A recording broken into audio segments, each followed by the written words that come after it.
All right, let's get started. Welcome everyone to the Board Leadership Alberta Lunch and Learn online learning sessions. We have over 300 people registered for this session today, communicating virtually, laying the foundation for a successful brand. Oh,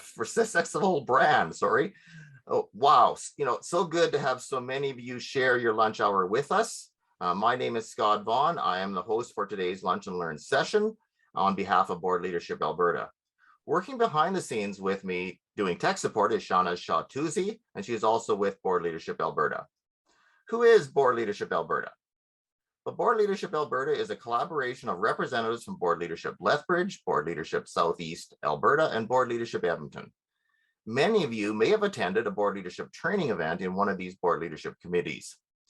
They have proven to be very popular and well attended over the past number of years by many not-for-profit members and staff in Alberta. Board Leadership Alberta consists of representatives from each of these committees with a shared purpose to provide relevant and accessible training for representatives of not-for-profit volunteer sector organizations across all of Alberta. This Board Leadership Alberta initiative is an extension of the training of each of these committees, now working together collaboratively on this specific project, this set of 3 lunch and learn sessions. On the slide is a listing of all the organizations that have representatives on each of the board leaderships I identified before, as well as they support this Board Leadership Alberta initiative, these lunch and learn sessions. We thank each of these organizations for your support of Board Leadership Alberta, the individual board leadership training events in Edmonton, Medicine Hat, and Lethbridge, as well as your support for not-for-profit groups and organizations in your community. Right now, we'd like to take a moment to recognize that we are on the traditional ancestral homeland of many diverse people of Alberta, the First Nations, Métis, and Inuit, whose ancestors have walked and stewarded this time since time immemorial. We recognize our role as settlers on this land, and we're grateful to work, live, and learn on this traditional territory. We are located all across Alberta, acknowledge the land of many peoples presently associated with Treaties 6, 7, and 8. This includes the Métis settlements and the 6 regions of the Métis Nation of Alberta. We make this acknowledgement as an act of reconciliation and gratitude. I would also like to note that in the chat box feature that you have in your Zoom, make sure it is open. You may have to hover your mouse on the bottom of the screen for it to pop up. So feel free to put in your comments, your observations, and questions throughout the session. We'll also be placing a number of information links in the chat box as well throughout the lunch hour. Please keep in mind that this is a public chat box intended for attaining your feedback, presenting information, providing links to information, and sharing learnings related to the topic today. So please provide your thoughts and comments with that consideration.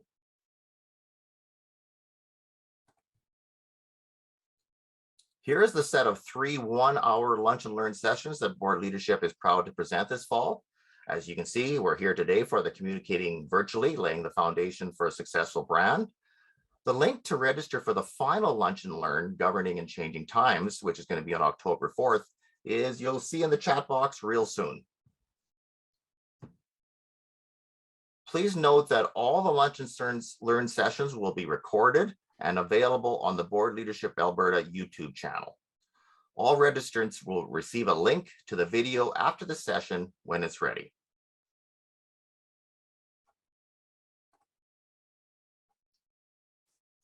I'm now very excited on behalf of our Board Leadership Alberta Committee to introduce the speaker of our second Lunch and Learn session, Communicating Virtually, Laying the Foundation for a Successful Brand, Brian Siddle. Brian is the Director of Community and Content at Strong Coffee Marketing. And Strong Coffee Marketing is an award-winning digital agency that focuses on the development and execution of online marketing strategies. Since its foundation in 2009, the agency has worked with a vast array of clients seeking to learn, develop, and implement marketing and communication strategies on the web. Much of Brian's time is spent speaking on digital marketing topics at engagements throughout North America. He has developed webinars for organizations such as Destination British Columbia, Tourism Yukon, Travel Alberta, PGA of Canada, Century 21, Giant Screen Cinema Association, and Alberta Culture and Status of Women. Brian has also taught digital marketing courses at Northern Lakes College and the University of Alberta. So I'm now very pleased to turn it over to Brian Siddle, Director of Strong Coffee Marketing. Over to you, Brian. Well, thank you, Scott, and good afternoon, everyone. I'm just going to pull up my slides here momentarily. Bear with me.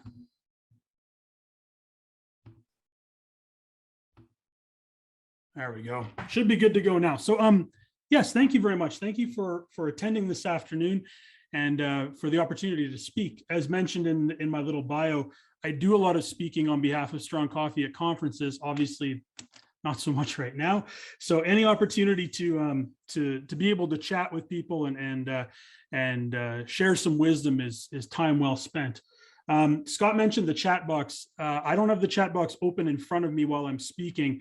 If you do have questions, feel free to put them in there, and then we'll have some time at the end where I can run through any questions that you do have. I've made sure there's a little bit of time allotted there. So I guess what I really want to talk about today is the idea of communicating better, especially now in this virtual world where things are definitely have changed over the past 18 to 20 months, and kind of look at some of the foundational pieces that boards, not-for-profits can use moving forward to ensure that they're maximizing their communications and marketing online. Now, I do a lot of work with small businesses, a lot of work with boards, a lot of work with not-for-profits, right through to very, very large companies.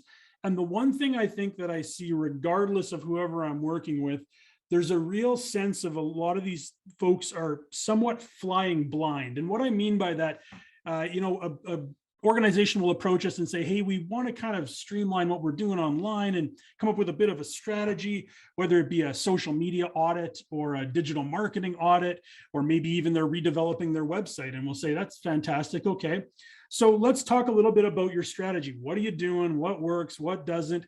And the kind of responses that we get from that are very mixed. And what we've Brian, kind of, yeah. Right. Can I just interject just for a second? Sure. Can you get your slides on full presenter mode there? It seems like they're did you show them to full screen view? Is there? Yeah, I can try doing that. Hang on for 1 second. You know what? I think my slides aren't widescreen, so they're showing up a little bit narrow. You see a little bit of black down both sides. Is that what you're seeing? It's sort of in that presenter view, as I understand. Oh. Let me check here. Hang on. I think that was do this. I think that we got it there. I think we have it now. Or it's still, well, you still have your slides there. We still need the full presentation. Sure. No problem at all. Still need what we're gonna do here. Hang on. Let me try this and let me go like this. There. How's that looking? I think there we got it. Oh, that looks real good from my end anyway. Yeah. All right. The joys of online presentation, especially using two screens. Yeah, thanks, Brian. All right, no worries. We're seeing lots of perfect comments now, so there you go. There we go. Perfect. So flying blind. So the idea that when we're chatting with businesses or organizations, getting a sense of what it is that they're doing, there's a lot of flying blind. Now, you might be thinking about your own organization and thinking, yeah, that kind of is where we fall in. You're not alone. Don't worry. Hopefully you can learn some things today so you can get away from flying blind. But what we see a lot of is businesses and organizations trying different things to see what maybe works, but they're not ever actually committing to a strategy. A lot of times they see something new and interesting and flashy and they think, this is what we're going to do for marketing communications. All of a sudden, no, we're going to try this over here. For example, the number of emails and questions I get about TikTok right now are incredible, not because it's not a really interesting tool to market and communicate through, but a lot of organizations see it and think, this is what we have to do now. Everybody's doing it. Well, no, that's not the case. You don't want to just randomly jump around and not actually commit to a strategy. TikTok might be part of the strategy one day, but you don't want to just simply jump around and hope for the best. We also see a lot of individuals that determine that nothing is working because they don't know what success looks like to begin with. An example here, oftentimes when I talk to people about advertising on Facebook, and they'll say, you know what, we tried advertising on Facebook once and it didn't really work. And it's like, okay, so have you tried again? No, it didn't work the one time, so we're never going to try it again. And as we start to dive a little bit deeper, we realize that maybe they made a couple of mistakes along the way, which is fine. We're here to help. But don't be afraid to try something again, and understand that we're going to give this a go, and we need to make sure that we achieve these objectives. And that's how we're going to know if what we did is successful or not. A lot of copycats, a lot of watching what others are doing and copying them, which for sometimes it works out really, really well. But again, every organization is a little bit different. Their goals are different. Their audiences are different. You know, what they're trying to achieve is different. So you can't just simply look at, oh, those people over there do that, so that must be working for them, and so we're going to do the same thing.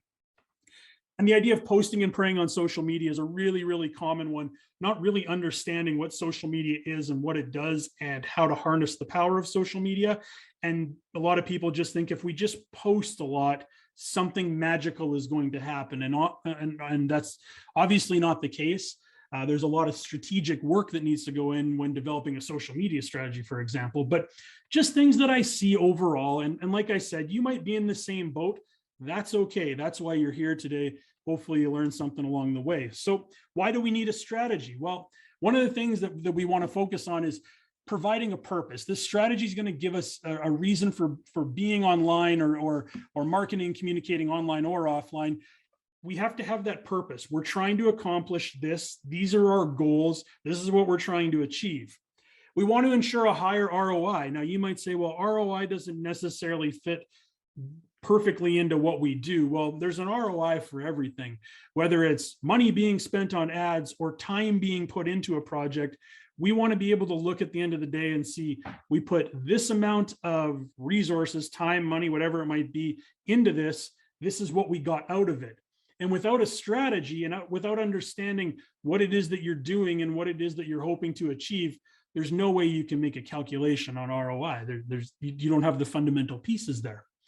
Maintaining a constant voice. So wherever you might be marketing or communicating online or offline, you want to make sure there's some consistency in what you're saying and how you're saying it. So if somebody sees a newspaper ad or a TV commercial or hears your organization on the radio, does that match what they see online on your website or your social media, etc.? You want to make sure there's that consistent voice moving across all platforms. I talked about meeting your goals. Again, if you don't really know what you're doing in the first place, how do you know what goals you're trying to achieve? Keeping your efforts focused. And this is something that I'll touch on throughout the presentation. The idea of no one here has unlimited resources where you can just be like, I can do whatever I want. I can do as much of it as I want. You have to keep things focused to ensure that whatever it is that you're doing is achieving your goal. Whatever resources you're putting into something are maximized as best as they possibly can to achieve your goal. And battling the noise. We're going to touch on this in just a second, but online especially, the online world is incredibly noisy.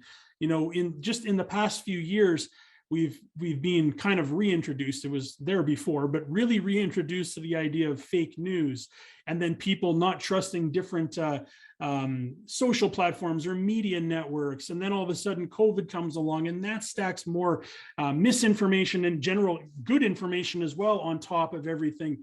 It's so noisy out there. I mean, we're going through another election coming up here. We just went through one. All these different things stack on more content and more things that people are inundated with. So as a not-for-profit, as an organization that is trying to make people aware of what it is that you're doing or solicit donations or whatever the case may be, you have to try to cut through all of that noise. And without any sort of strategy, there's no way that you're going to be able to accomplish that because it's just so noisy out there. And I think moving forward, we're really going to see this noise continue to grow, but at the same sense, people start really being more aware of their capabilities on social media, for example, and understanding that conversations and topics can be muted.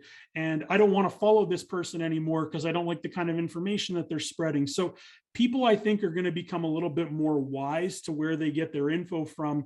And social media platforms like Facebook, for example, are increasing the number of privacy settings that people have available to them, so they can really start to weed out conversations even more so. So if you're not relevant and you don't have a strategic way of getting in front of people, you're just going to be pushed to the side in the long run.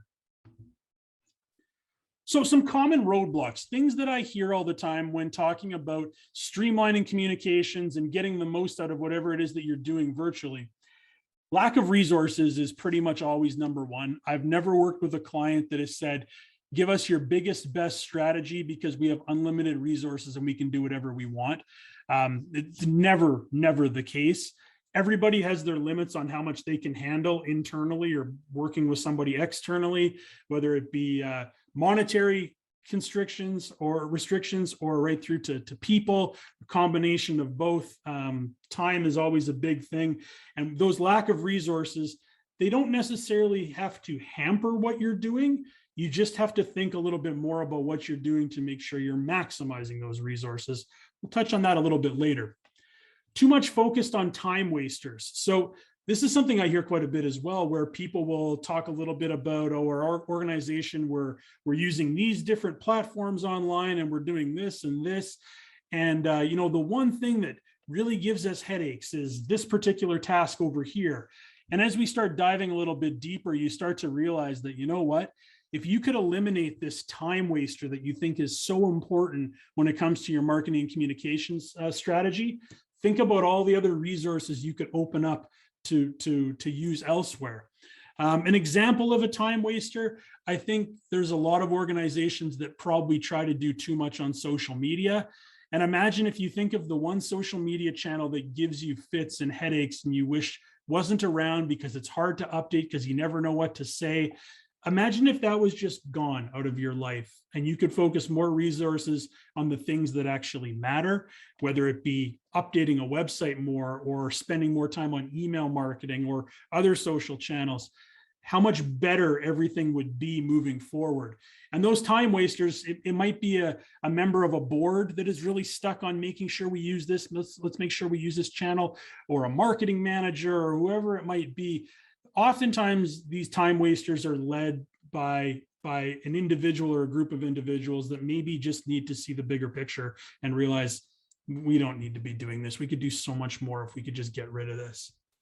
No defined objectives. Again, going back to my first few slides, the idea of if you don't really know what you're trying to achieve, that's a pretty big roadblock because it makes it really hard to develop any sort of strategy. A lack of content, something I'll touch on later. If you think of marketing communications as like a car, content is the gasoline. Without content, none of the other stuff works. Social media doesn't work. A website doesn't work. Email marketing campaign doesn't work. Advertising doesn't work if you don't have the content to support whatever it is that you're trying to do. Unaware of new tools and tricks. These are something that come across my desk like every day. And it's up to me, as one of the things I do at Strong Coffee, to kind of look at these new strategies and tools and tricks and try to determine, is this something that would benefit our clients? And sometimes they do. Sometimes it's like, hey, this is really cool. It doesn't really work for what we're trying to do, but it's pretty neat. I'm going to keep an eye on it. So there are all these new tricks and tools out there. I'll share a few with you later of areas that you might want to consider to help streamline what it is that you're doing, or maybe make your lives a little bit easier. And you're doing too much. That's a very common roadblock. I would say 95% of all organizations that I work with when I'm doing strategy work are doing too much. And this goes from like small mom and pop shops to not-for-profits to really, really big companies, right through to like municipalities and government. There's a really, really, really strong chance that they're trying to do too much. And it's one of the things that I do is I sit down and evaluate everything that they're doing and decide what should stay and what should go. Little tip down at the bottom. This is how we always do it, isn't a strategy. Something I hear quite frequently. Why are you doing this? Why do you still, perhaps take out an article in this particular magazine, or why do you still advertise on that website? Well, we always do it. We do it every year. Well, do you know if it works or not? I'm not sure, but we just do it every year. So we're going to do it again. it's a tough way to live, and it's a tough way to market. Being able to be flexible and nimble and be able to change things depending on what the environment around you is up to is really, really important. And while sometimes you might carry things forward from year to year or quarter to quarter, always reevaluate what it is that you're doing, because there might be opportunities to knock something off the list and add something to the list. So I want to walk through 6 steps to a more strategic digital communications and marketing approach. And I'm going to list these out and briefly touch on each one of them. Hopefully, by the end of it, you have a better sense of some things that you can take away with you and give a try to. As Scott mentioned right off the top too, these slides will be available as a download as well. So you can refer to them later too. Understanding the journey. Understanding the journey is always a bit of a fascinating one for me. And what the journey means is, if we think of your organization and who you're trying to talk to and what you're trying to achieve, let's just say you're an organization and you're trying to encourage people to volunteer their time with whatever it is that you're doing. Well, if we start sitting there and think, okay, well, who has come across us in the past and is volunteering their time? How did they find out about us? You're going to get all sorts of different answers, especially if you start asking around. Some people maybe heard about it through word of mouth. Other people maybe came across something you're doing on social media. Maybe they were forwarded an email marketing piece that you had sent out. Maybe they know somebody and they're getting involved that way. Did they just come across your website in a Google search? You know, there's so many different ways that people can hear about your organization and then get involved in your organization. There's no linear path, like from point A to point B. It's point A and then a whole bunch of different ways right through to point B. So understanding where it is that you're getting leads, whether it be monetary leads through donations or resources, people coming to you for assistance or for opportunities to volunteer.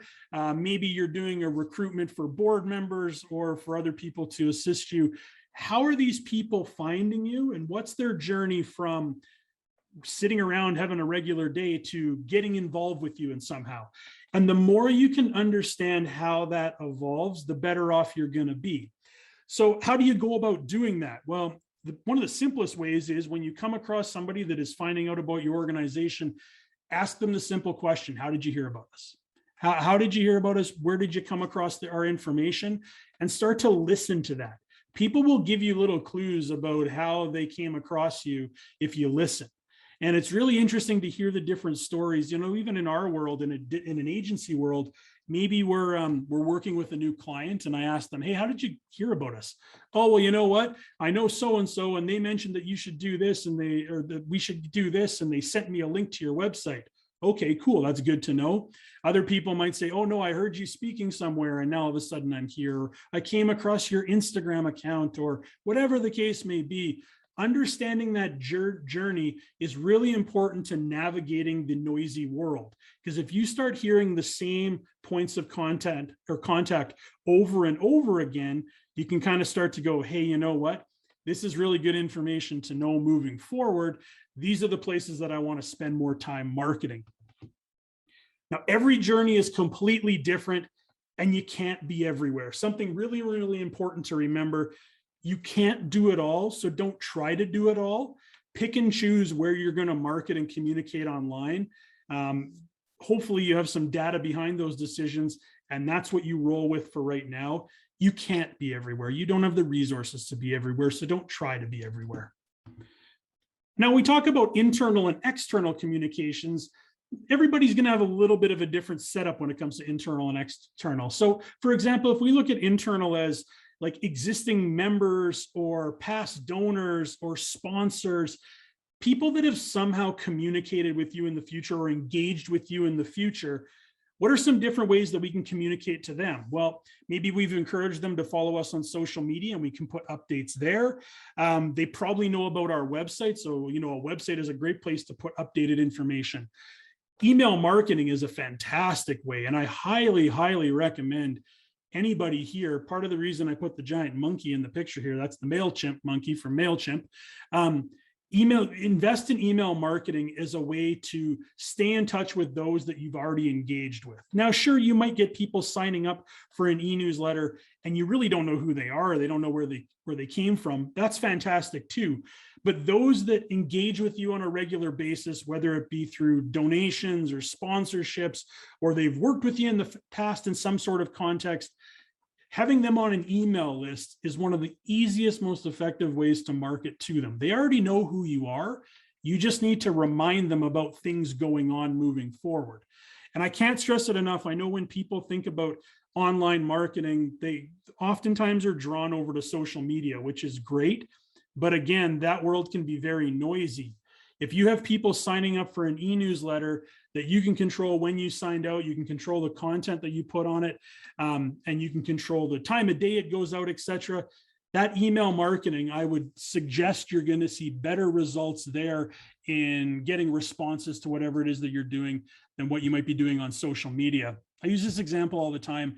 If you gave me the option of having 10,000 Facebook followers on a page, or 1,000 qualified emails on an email list, I'll take the emails every single day of the week. And I can almost guarantee that the emails will outperform the 10,000 people on my Facebook page. Not all the time, but pretty close to all the time, because there's so many things you can control, and you really have a say on how the content is delivered and when it's delivered. External, or maybe people that don't know who you are or haven't engaged with you yet, those in some contexts would maybe be considered leads, whatever you want to call them.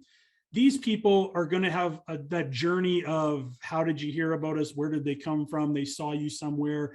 They talked to somebody that knows you. Maybe they've ended up on your website, or now they're following you on social media.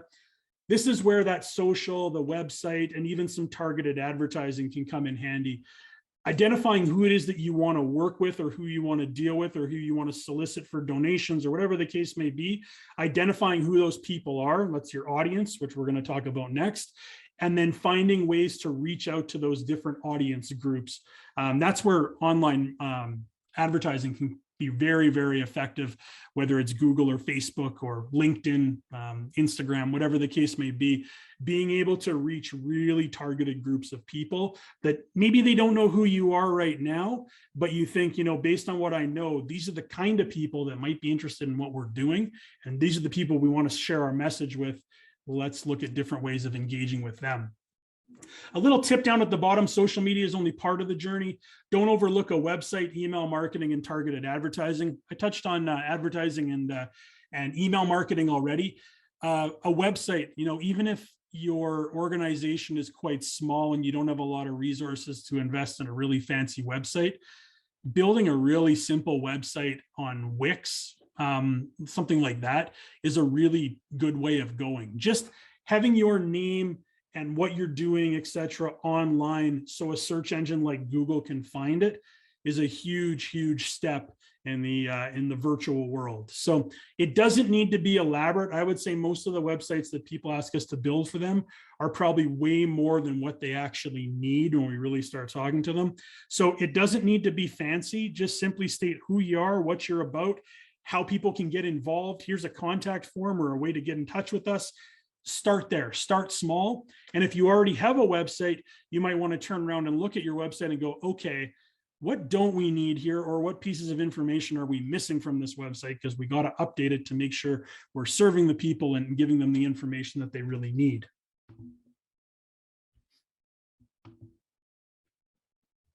Let's talk about defining the goals. So your goals. So before you build a strategy, you need to know what it is that you're trying to accomplish. So I put some goals in here. Everybody will have different goals depending on your situation. There might be a goal of lead generation where you're trying to drive targeted leads back to a website, trying to get people to do something, sign up for something, or donate, or even just learn more about whatever it is that you're talking about, learn about the cause, maybe submit a form to learn more about how they can get involved, anything like that. That's a lead generation goal. A member engagement goal might be people that you're already connected with, that internal audience that I was just talking about, trying to get them to do something. So remind them that to make sure they get their donation in by the end of the month, or hey, we're in the middle of doing a membership drive, something along those lines. Those people already know who you are. You're just trying to re-engage them and remind them of something coming up, or remind them that it's time to do something. Promotion could be, maybe your organization has a series of large events every year, or fundraisers or something like that. You might want to have the goal of promotion, meaning you're going to promote an event or an activity. Education might be more about letting people know what it is that you do and how why your cause is important, or all the good things that your organization does in the community. For a lot of people, they maybe have heard of your organization in the past, but they don't really get what you do. So there might be a part of your strategy that revolves around, we just need to get the word out there, tell people about what we do, show some of our successes. And that's another great way to maybe change perceptions. People think of your organization in a certain light. Let's really start to tell our story to get people thinking about us a little bit differently. More often than not, when we build out a strategy, there's going to be a series of goals. So a combination of all the goals. The one thing that's really important to think of when we look at these goals, though, is as you're starting to move forward and go, okay, we have an idea of what we're trying to achieve. This is how we're going to go about achieving it. It's really, really hard to just simply build a blanket strategy that's going to cover all of those goals. Like, if we just do this and this, we should generate more leads, engage more members, educate the public, etc. That's really hard to do with a simple one-stop fit or one-size-fits-all campaign. You're probably going to have to think a little bit more and think, okay, you know what? We really want to focus on lead generation, getting people to our website from January to April. So for that time period, whatever we're doing online or offline, our goal is to get people back to the website to do whatever. And then maybe over the summer is when we really need to focus on getting people that know about who we are, engaging with them, getting them ramped up to fall, or promoting event, etc. So instead of looking at it as one big blanket campaign saying, let's just do stuff and hopefully we tick off all these goals, let's think more strategically and go, if we want to accomplish this goal, this is what we need to do. If we want to do this, we need to do this. There might be some overlap in terms of the channels you're using or the resources that you're using, but understanding that each goal requires its own strategy is really, really important. Think about what success looks like when we look at those goals as well. So as you're laying out your goals, think to yourself, I know I have achieved this goal when, and fill in the blank there. So if we're looking at lead generation as a goal, we want to get people back to our website to learn about something coming up or whatever the case may be. I know that I've achieved this goal when I see X number of visits to my website, or I get X number of people to fill out our contact form, or I get X number of people to watch a video that we've got, or maybe a certain level of donations have been reached, or whatever the case may be. Start assigning successes to your goals. So you know what you're trying to achieve, you know what success looks like. Now you just got to figure out the middle part. Too many organizations that we work with will have an idea of what they're trying to achieve, and they'll immediately start doing stuff without actually trying to first figure out, okay, but what's the end goal? If we can do this is successful. And as they're going through their campaign or going through their marketing efforts, they never really know what they were trying to achieve in the first place because they don't know if they've had success yet. So make sure you've got those two pieces before you start figuring out what's going to go in the middle. Identifying your audience.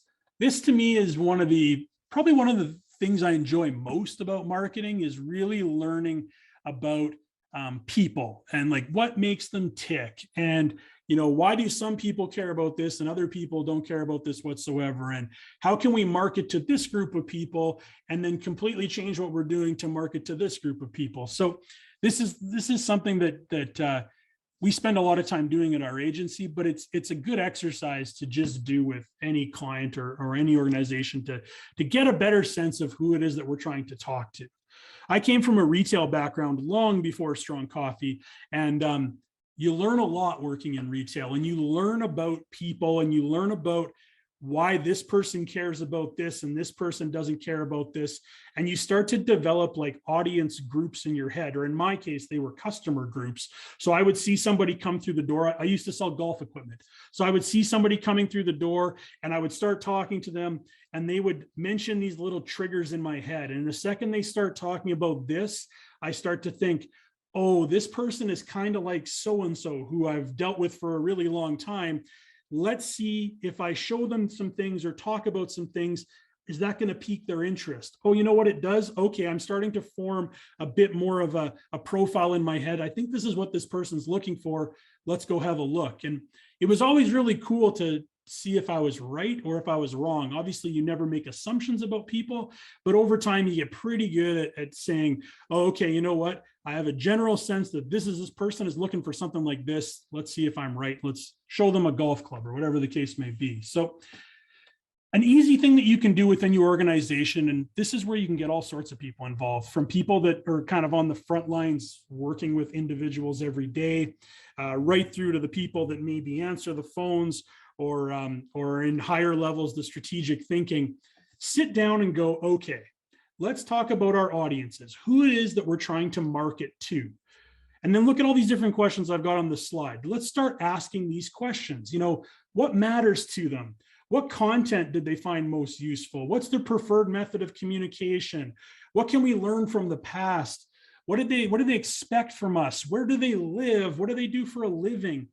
And as you start laying out all these questions and talking to people in your organization, you're going to start to get some key points. People are going to remember of different individuals they've worked with in the past or engaged with, and say, you know what, this is one person that we've done a lot of work with in the past. This is kind of who this person is. Or this is an individual that donates to us every single year. This is what I know about them. And you start to develop these audience profiles. Now, some people, if they're not big into marketing, they start to hear audience profiles and they're like, this sounds a little bit creepy. You're trying to make up profiles of individuals to market to them. That's kind of the point. We need to know who we're trying to market to make sure whatever we're doing is working. So it's not meant to be weird or anything, but we just want to learn more about who it is that we engage with all the time. And once you started to answer some of those questions, we move to the next step. And this is a step that you could definitely take within your organization if you want, is actually creating profiles of people, not a real person, but like a fake person, and start to think about, this type of person is this old, and this is generally where they live, and they have a young family. This is what they do for a living. Start kind of lumping your data and the interesting points that you've learned about people into different profiles. Now, sometimes you'll see when you get into larger projects or at an agency, sometimes you'll see this too, where you'll take stock photos like the one I've put over on the right, and you'll take like 3 or 4 stock photos of this kind of person kind of reminds me of this type of person, whether it's a celebrity or a real person that you actually know, like a real customer, or somebody that maybe you see a photo of them doing something that goes, that's the kind of person that might be interested in this. And you start to build out these profiles. So did a sample one here. It's not terribly specific. I would hope that yours would be a little bit more specific, but like Mary, 35 to 45, lives in Edmonton, young family, kids under 12, works a full-time professional career, doesn't have a lot of time, but still has a desire to make meaningful impact in her community, rather donate time over money. You know, when we generally talk to folks like this, they're often saying, hey, I've got a young family. How can I get them involved in something as well? Oftentimes somebody like this, they're working during the day, they're available in evenings or on weekends. Really build out that profile and make them as specific as you can. There's all sorts of points of data you can look at too. You might have a database of folks that you've worked with in the past.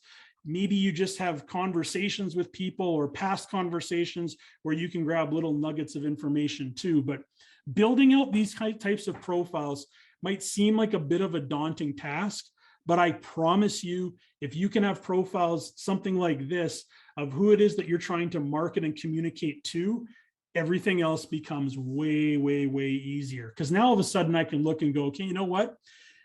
Mary, this is somebody that if we could find more Marys and we could get them involved in maybe doing some volunteer work in the evenings, if I could find 5 more Marys, that would be a great thing.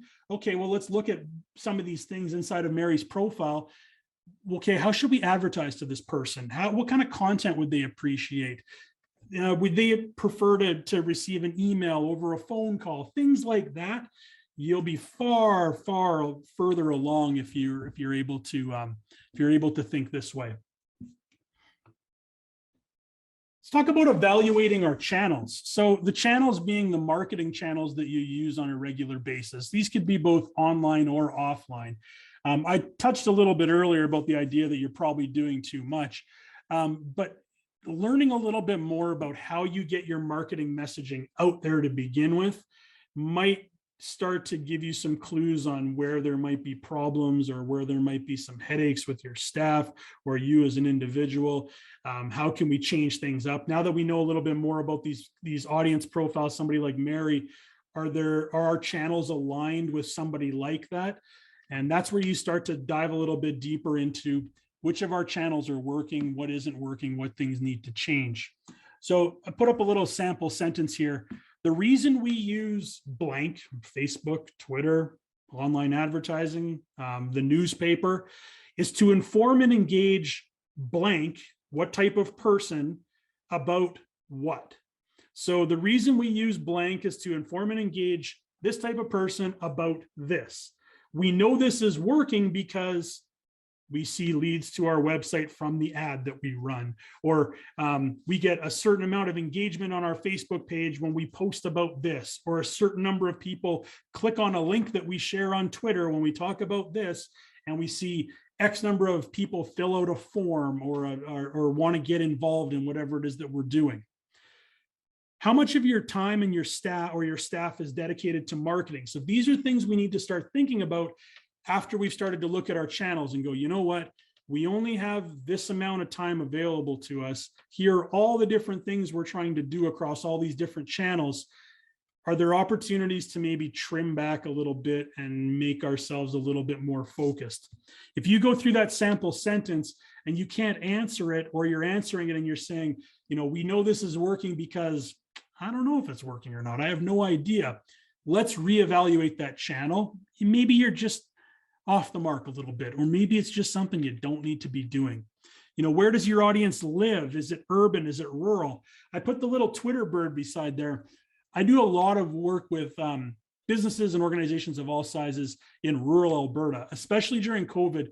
We've done some work with some different chambers of commerce and community futures, et cetera, helping small businesses try to get back on their feet, rural businesses back on their feet after the initial waves of the pandemic. And what I hear quite a bit is when we're talking about channels, I'll be talking to them about, okay, so how are we going to get your message out? How are you doing it right now? And they'll say, oh, our Facebook page is working really well. We've got a website that we really like, or an online store or whatever. We've also got Twitter. Okay, tell me a little bit more about Twitter. Well, I don't really know why I use Twitter. Twitter does nothing for me. I think it's just a big waste of time and I hardly ever update it. And I hear that a lot with organizations in rural environments, or those that are targeting those that live in rural environments. Now, Twitter does serve a really good purpose for certain organizations, but others, it doesn't serve any purpose. And I could say the same thing about Facebook or YouTube, whatever the other ones, that any other social channels or online marketing channels. I can pretty much say the same thing about any of those as well. Just because you see someone else doing it doesn't mean you have to do it yourself.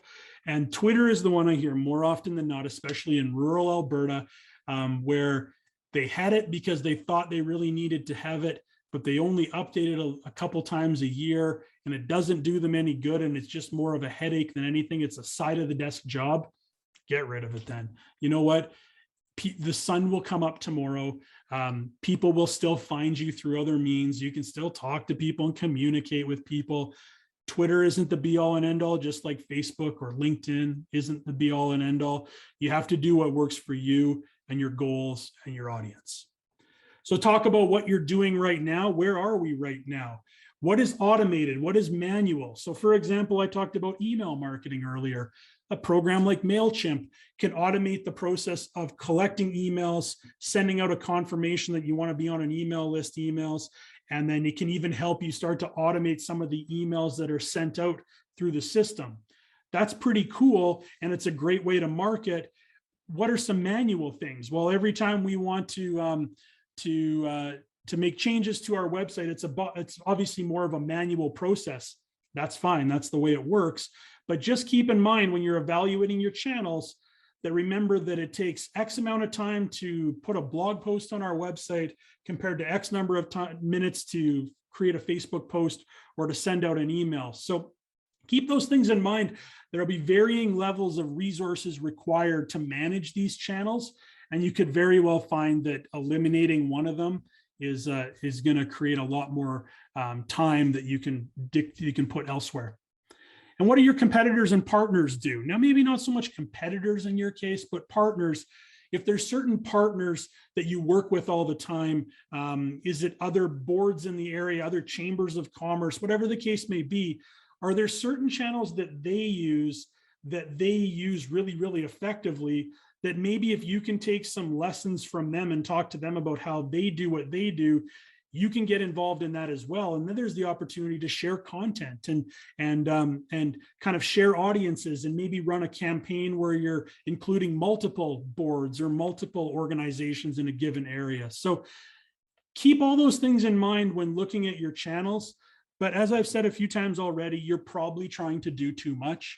So let's take a look at what it is that you're doing and make adjustments if need be. You know what, our own agency at Strong Coffee Marketing, we went through our own audit of our channels, and we found that our Facebook page was basically, anytime we posted on Facebook, it was basically my mom, one of the other partners' moms, or somebody that we knew commenting on what it is that we were doing. And it was like, you know what?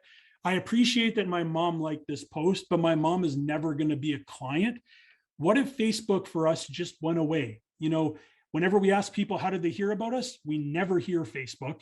You know, there's other things we can be doing both on social media and elsewhere behind the scenes that would be really nice to be able to do more of if we didn't have to worry about Facebook. So we actually turned our Facebook page off about 3 years ago, and it's been a-okay. We've done just fine, and I don't think any of us miss it. And if we ever want to turn it back on, it'll be there. But there was something that even an agency like us had to do, was just had to sit down and go, I think we're doing too much. Let's cut back on what it is that we're doing and move on from there. And it was a fantastic decision. Let's talk a little bit about creating more content. Now, in school, especially in high school, I was not good at math at all, but this is math that I can understand coming from the marketing world. Marketing, social media, digital in general is 80% content, 20% delivery. If you can start thinking about this type of model moving forward, your marketing and communications are going to get that much better. Everybody wants to talk about all the places they have available to them to share content, like, oh, we've got a YouTube channel and a LinkedIn page and a Facebook page and a Twitter account, and we're on TikTok and we're on Pinterest, and we have a website and we have an e-news list, and we appear on global television once a month, and all these different things that they do. But no one ever really talks about the content they create and the content required to fill all of those different channels that they're using.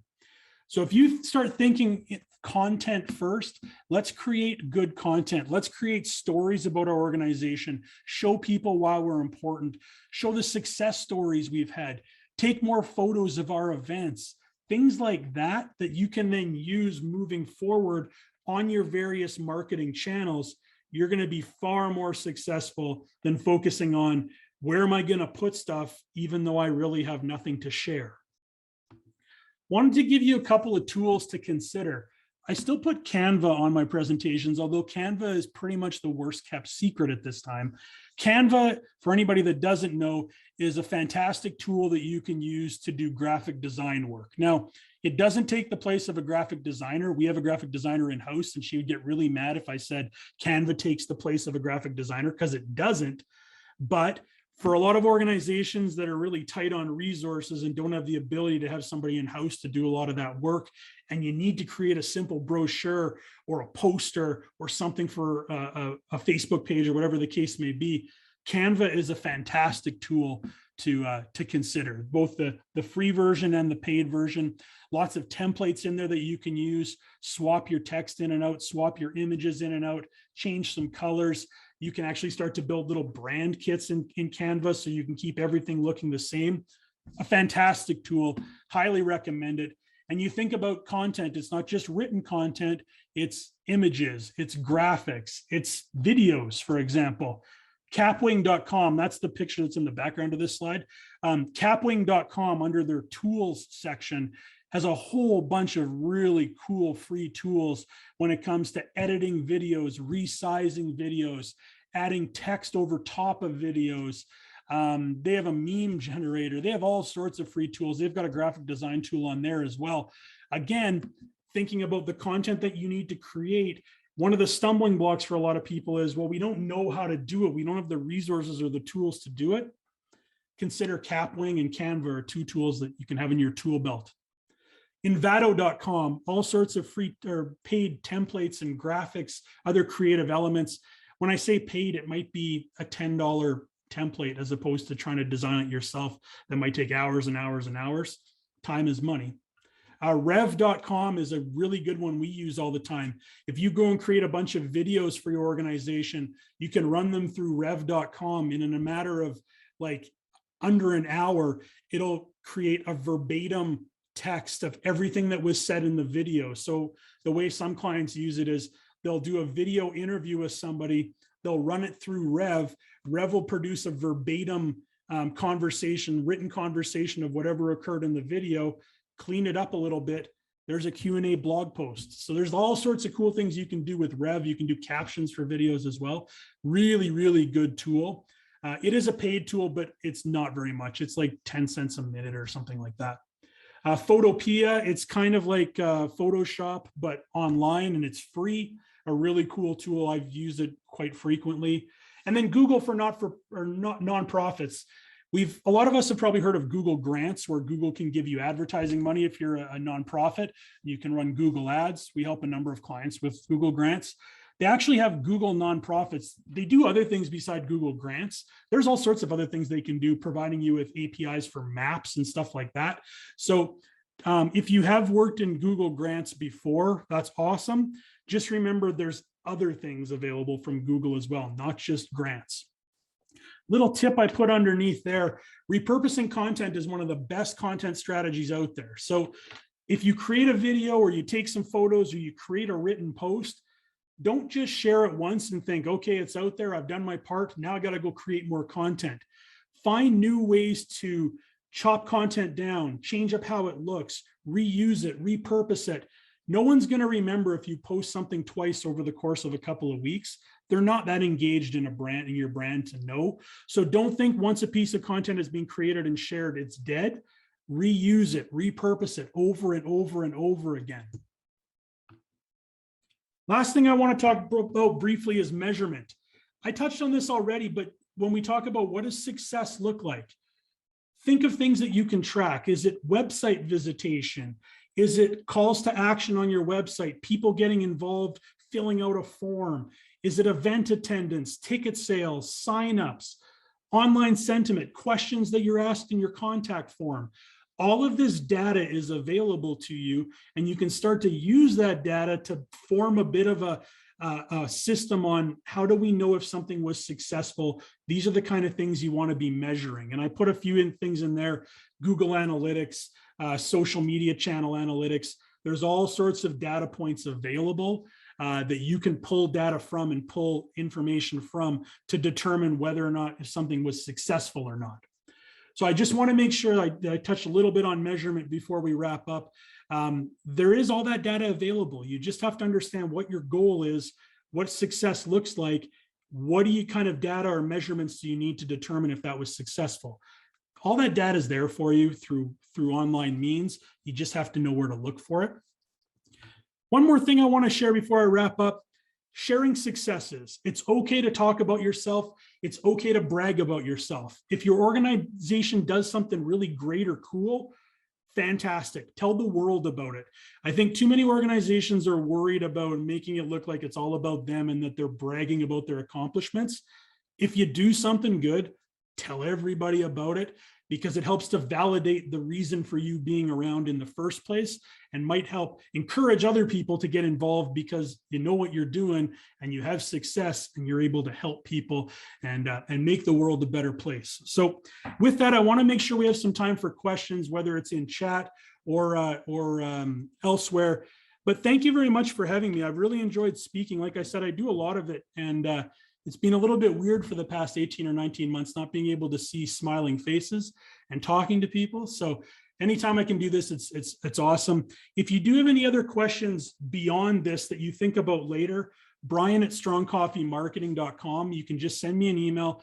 Let me know you were part of this webinar, and I'm happy to answer any questions for you, give you some guidance, and help you on your way. So with that, I'm open to any questions. I think there's some in the chat here I'm kind of seeing. I'm going to pull them up. Scott, if you saw any in there that you might want to touch on as well. I'm going to scroll back up here too. But if you do have any questions, feel free to drop them in. Yeah, there's one, Brian, and that came from Rihanna. Do more affordable websites like Wix have the functionality to show you how many people visited their page or clicked on certain links on your page? Sure. Yep. So the question was, when I was talking about websites, probably finding a website that actually fits your needs.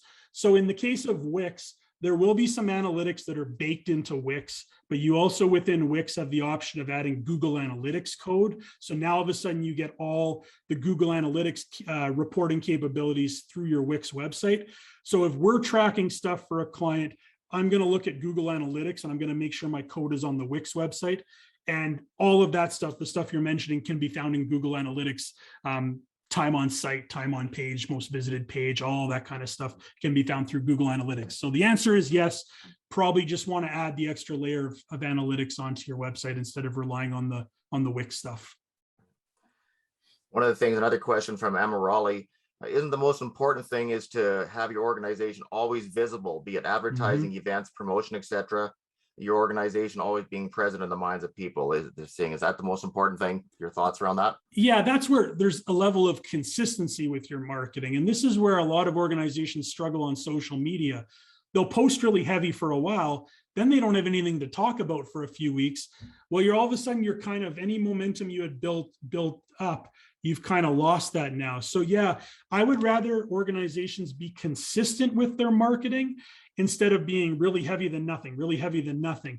What can you do to maintain that consistent communication out there so people are always aware of who you are? And then sure, you might ramp things up at certain times, depending on campaigns, etc. But just staying visible is very important. Another question there around the possibility between partnership between businesses and government authorities around, laying a good foundation for good and successful brands. What are your thoughts around that, as even the partnerships between, again, not-for-profits and looking into business and working together on things like that? Partnerships are very, very underutilized. The idea that if an organization wants to get their word out there, oftentimes they get stuck thinking that they're all by themselves and they're alone and they're going to have to take this on themselves. Find other partners that are willing to spread your message, whether it's organically on social, or is there grants available, or can they do other things through their email lists or their websites? Look for partners and you can get your message out in front of way more people than trying to take it on yourself. Okay. Well, I think that let's see for the questions. There are lots of good comments about enjoying the webinar, Brian. So I think we'll just move right into closing up with the last couple of minutes that we have right now. And I, again, thank you on behalf of Board Leadership Alberta and all the participants today. I'd like to thank you, Brian, so much for sharing with us key learning. The whole idea about identifying your audience and building a profile, so you're strategizing around that profile. That really, came in my mind as something I'll really take from this session. I'm sure participants will. Some other gems from I see in the chat box, they really enjoyed your thoughts, your ideas. So thank you for sharing them with us. So lots of information. I think all of it's going to be very valuable for all of us moving forward. So once again, thank you so much for taking the time with us, Brian, and being part of our Lunch and Learn series. So thank you so much. Thanks, and thanks for having me. There's a link in the chat. There's going to be a link in the chat box real soon for you to provide your feedback on your experience with the Lunch and Learn session today. Really helpful information, everybody. Really, really looking forward to your thoughts, your ideas, your experience with the Lunch and Learn session today. Please click on the link now, though, to ensure you have the document up in your screen, because once we close off, you no longer will have it. You can complete it now or a little later today. Hopefully by the end of the day, you can send it to us. It's really simple. It's just a simple one page, and at the bottom there's a submit button, and we'll have obtained all of your thoughts. So simple as that, and it'll really be helpful as we take a look at other topic areas that we might want to pursue. And one of the questions in the evaluation form are, what are some other topic areas that, as part of these Lunch and Learn sessions, that would be other areas to look into. I also want to mention the upcoming Lunch and Learns, the one on October 4th, Governing and Changing Times, with Mike Grogan, Executive Director of Integral Org. That's going to be, so keep in mind that is coming up, and we hope to see you at that session on October 4th. Also, we want to give a shout out to the upcoming Board Leadership Calgary online learning sessions. Last November, they initiated the online training board leadership concept. So their sessions are also well attended and received. So on the screen now, you can see the dates for those upcoming sessions, tentative topic areas, and how to register when registration opens up in October. You're also going to be seeing the link in the chat box for the Board Leadership Calgary sessions as well.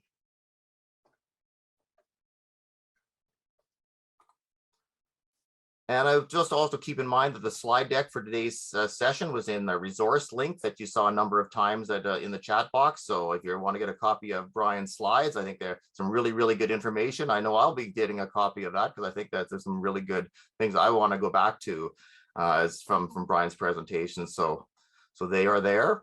And so in closing, I want to say on behalf of Board Leadership Alberta Committee, thank you everyone for taking the time to be with us this lunch hour. For our second Lunch and Learn session. Make sure to come back on October 4th for the final of the 3 sessions of the Lunch and Learn series, Governing and Changing Times with Mike Grogan. Looking forward to that session as well. So in the meantime, everyone, take care, stay healthy, have a great rest of your day and week, and goodbye, and hope to see all of you back with us on October 4th. Bye for now.